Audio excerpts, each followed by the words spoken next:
আসসালামু আলাইকুম। কিতা করেন সবাই বালানি? আশা করি সবাই ভালো আছেন। আমিও ভালো আছি।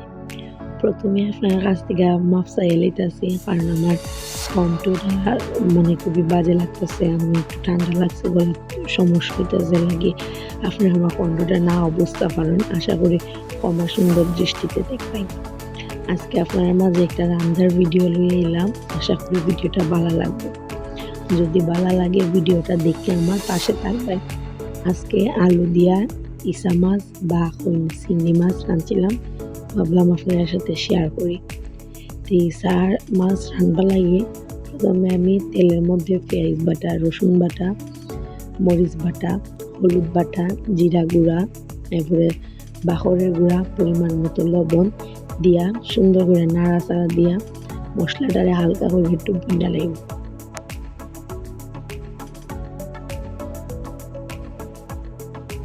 মশলাটা কিছুক্ষণ ভুনা হওয়ার পরে আমি দিলাইলাম ইসা মাছটা।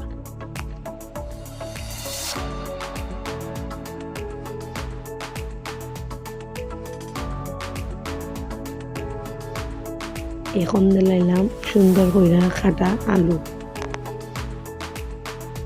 দিয়া এখন খুব সুন্দর করে নাড়াচাড়া দিয়া সব কিছু মিক্স কইরা একটু সময় কষবার লাগি দিন।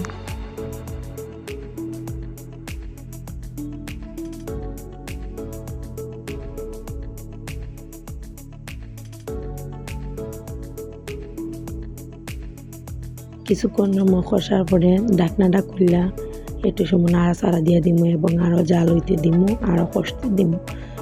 আশা করি আপনার কাছে ভিডিওটা ভালো লাগবো। যদি ভিডিওটা ভালো লাগে তাহলে লাইক করবেন, কমেন্ট করে জানাইবেন এবং শেয়ার করবেন। যারা ফেসবুক থেকে দেখতেছেন তারা ফলো দিবেন, যারা ইউটিউব থেকে দেখতেছেন তারা সাবস্ক্রাইব করবেন। এখন পুরাই ওটা শুকানির পরে কষাইতে কষাইতে শুকানির পরে এখন দিলাম পরিমাণ মতো জল দিয়া এখন আরও জাল হইতে দিব।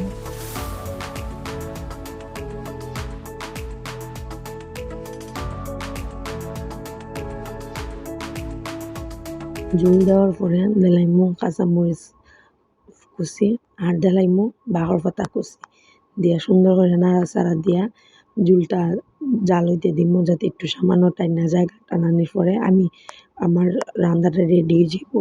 তরকারিটা খুব মজা হয়েছিল। আশা করি বাসায় ট্রাই করবেন। ধন্যবাদ সবাইরে। আসসালামু আলাইকুম।